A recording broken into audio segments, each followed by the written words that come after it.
Hey there, parents. Welcome. I'm so glad you're joining me today. My name is Kathy, and I am here to do some parent coaching. And today we are talking about reducing conflict. Does that happen in your home? Anybody? Reducing conflict is what we need to focus on. So in order to reduce the stress and conflict in your home, I want to share with you 3 words that you will want to be familiar with so that you can focus on avoiding the conflict. Here are the 3 words: tasks, problems, and conflicts. So we want to look at what each of those means and look to see how we can reduce conflict in your home. So let's look at what each one is. Tasks. These are the normal things that you do every day. You eat breakfast, you get dressed, you take the dog out, you take the trash out, whatever chores that happen every day in your life. These are the tasks. Now, it happens in every home. Everybody has tasks. Everybody has chores. Everybody should have a responsibility based on their age and their ability. We all deal with tasks every day. Begin now to think about what those are and what the responsibilities are for everyone in your home. It's a part of family life. It's supposed to be a part of family life. Now, these are not problems, but they do take some work and some effort and usually some practice so that we can train children in how to do the task. So they know how to do them and they know what the expectations for the task are. For example, if making the bed is a task in your home, then children need to know how to do that, how it looks, and what the expectations of that are. So tasks are normal in every home.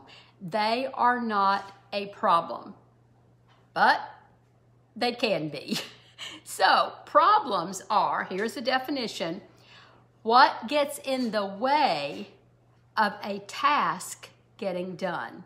So problem is what gets in the way. That's what comes in between the assignment of the task and the completion of it.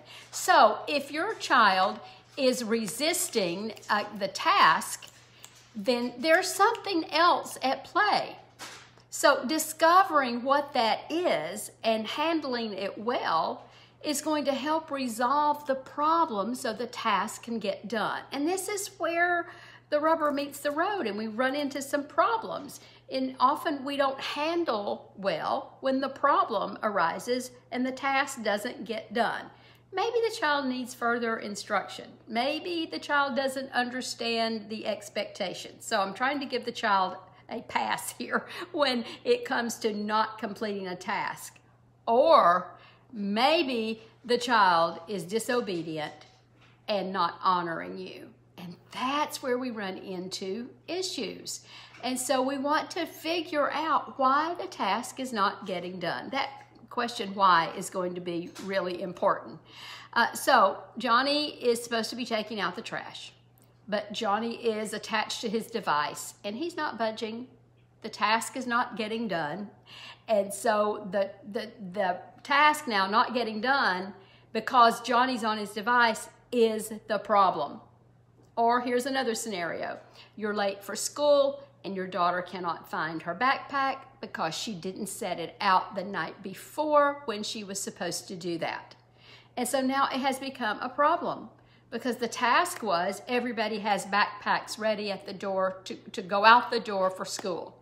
And she didn't do that. So that has now become a problem. So the tasks aren't getting done because there's a problem that gets in the way. Now pause here because this is where the parent makes a decision. Here's the question I ask you. Are you going to move the problem back down to the task level to get it done? Or are you going to escalate the problem so that it becomes a conflict? There's our choice. That's our dilemma. You have a task, you have a problem, and a conflict.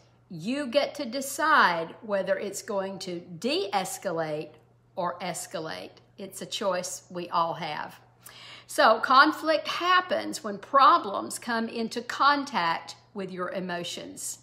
Let me say that again. Conflict happens when problems come into contact with your emotions, and then they explode. So when the backpack can't be found, you have a choice on how you're going to handle that. Moving it down to a task means that you calmly instruct the daughter to go back to the bedroom or to the den or wherever it was left and get it to the door. So that is a calm way to do it. At a certain point, you will have to address the fact that she wasn't obedient. But at this point, you have to get out the door. So that is the appropriate way to handle it. The inappropriate way that would escalate it to the conflict is when the yelling occurs and arguing and why didn't you and you should have and I can't believe it's happening again and it never gets any better around here and I'll go get it myself and you don't ever do anything right. And do you get the gist of this? It escalates into a problem. Let's say now we have the dad and the situation with the son and the device. So the appropriate way to handle it to de-escalate is dad has to go directly to the son and regain the device because dad is in charge here and there is something that's supposed to be done, and then tells the son he must do the task now. Or it can go south and get escalated into a conflict by dad yelling and screaming, I told you this and you're never gonna have that device again and you won't have it for a month and we're never gonna have computers again and whatever else. It just all gets inflamed and people don't even mean what they say and they never follow through. But as it has escalated into a major conflict. Well, you then want to handle each problem to get it back down to the task level. Now that's in the moment. At the same time, you are going to need to figure out what is the underlying problem. Is this a one-off situation and it's rare? Or is this a repeated problem? And if it's a repeated problem, then it can't be ignored and it will need to be dealt with, because if a child continually disobeys and ignores or procrastinates, there is an obedience problem and that will need to be dealt with, because an obedience problem is really a character problem. And that's what, above all, we're doing with our children, is we're teaching them character. Parents will need to spend time coaching and training if there is continual disobedience when a task is supposed to be done.